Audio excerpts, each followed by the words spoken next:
T20 world কাপের fixture কিন্তু ICC release করে দিয়েছে।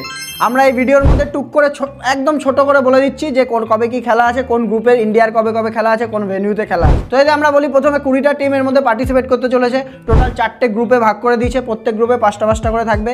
মেইনলি ইন্ডিয়ার গ্রুপটা বলে দিচ্ছি, ইন্ডিয়া, ইউএসএ, নেদারল্যান্ডস, নামিবিয়া আর পাকিস্তান, এই টোটাল 5টা টিম রয়েছে। আর যদি আমরা বলি যে ভেন্যু কোন কোন ভেন্যুতে খেলা হবে, তাহলে এখানে ইন্ডিয়ার মধ্যে টোটাল 5টা ভেন্যু রয়েছে। তার মধ্যে কলকাতা, চেন্নাই, দিল্লি, মুম্বাই আর হচ্ছে আহমেদাবাদ, এই 5টা স্টেডিয়ামে টোটাল খেলা হবে। আর শ্রীলঙ্কা টোটাল 3টে স্টেডিয়াম আছে যেখানে খেলা হবে। তো ইন্ডিয়ার খেলা যদি আমরা বলি, টোটাল 4টে খেলা রয়েছে গ্রুপ স্টেজের মধ্যে। 7 ফেব্রুয়ারি আছে হচ্ছে তোর ইউএসের সাথে, 12 ফেব্রুয়ারিতে আছে কার সাথে, নামিবিয়ার সাথে, আর 15 ফেব্রুয়ারিতে ইন্ডিয়া পাকিস্তান হবে। ইন্ডিয়া পাকিস্তান কিন্তু ইন্ডিয়াতে খেলা হবে না, শ্রীলঙ্কাতে খেলা হতে চলেছে পালেকেল স্টেডিয়ামে। আর যদি আমরা লাস্ট খেলার কথা বলি, 18 ফেব্রুয়ারি নেদারল্যান্ডসের সঙ্গে ইন্ডিয়ার খেলা রয়েছে। আর একটা ব্যাপক নিউজ কিন্তু আমরা পেয়েছি, যেমন 2011 ওয়ার্ল্ড কাপে সচিন তেন্ডুলকার ছিল ব্র্যান্ড অ্যাম্বাসেডার, এই বছরও কিন্তু 2026-এর ব্র্যান্ড অ্যাম্বাসেডার হতে চলেছে the one and only previous world cup winning captain Rohit Sharma. বড় ভিডিওটাও দেখতে পারেন আপনারা, এখানে লিঙ্ক করে দিচ্ছি আমি।